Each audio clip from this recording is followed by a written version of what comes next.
په غزنی، ننګرهار، میدان وردګ، پکتیکا، تخار، پروان او جوزجان ولایتونو کې په 40 متهمینو او مجرمینو د تعزیري سزا حکم تطبیق سو.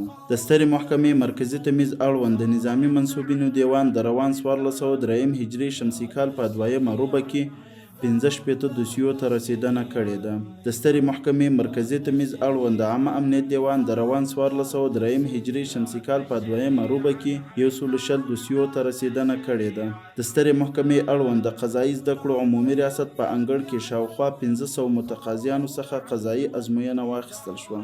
د بلخ ولایت محاکمو په 2 اونیو کې 549 دوسیو ته پر رسیدنه سربیره 325 وثیقې هم اجرا کړي دي. د میدان وردګ ولایت محاکمو په یوه میاشت کې 232 دوسیو ته پر رسیدنه سربیره 316 وثیقې هم اجرا کړي دي.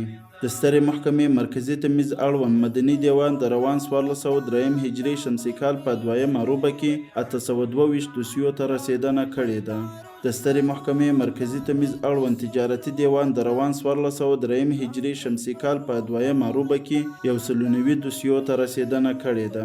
د سترې محکمې اړوند د جنوب غرب زون د جزا عمومي دیوان د روان 1403 هجري شمسي کال په 2مه روبه کې 214 دوسیو ته رسیدنه کړې ده. د خوست ولایت محاکمو په یوه میاشت کې 402 دوسیو ته پر رسیدنه سربیره 111 وثیقې هم اجرا کړي دي. د سترې محکمې اړوند د جنوب غرب زون د عامه امنیت دیوان د روان 1403 هجري شمسي کال په 2مه روبه کې 121 دوسیو ته رسیدنه کړې ده. د سترې محکمې اړوند د جنوب غرب زون د نظامي منصوبینو دیوان د روان 1403 هجري شمسي کال په 2مه روبه کې 4 دوسیو ته رسیدنه کړې ده. د کابل د نشهیي توکو او مسکراتو څخه د مخنیوي ابتدایي محکمې په 2 اونیو کې 240 دوسیو ته رسیدنه کړې ده.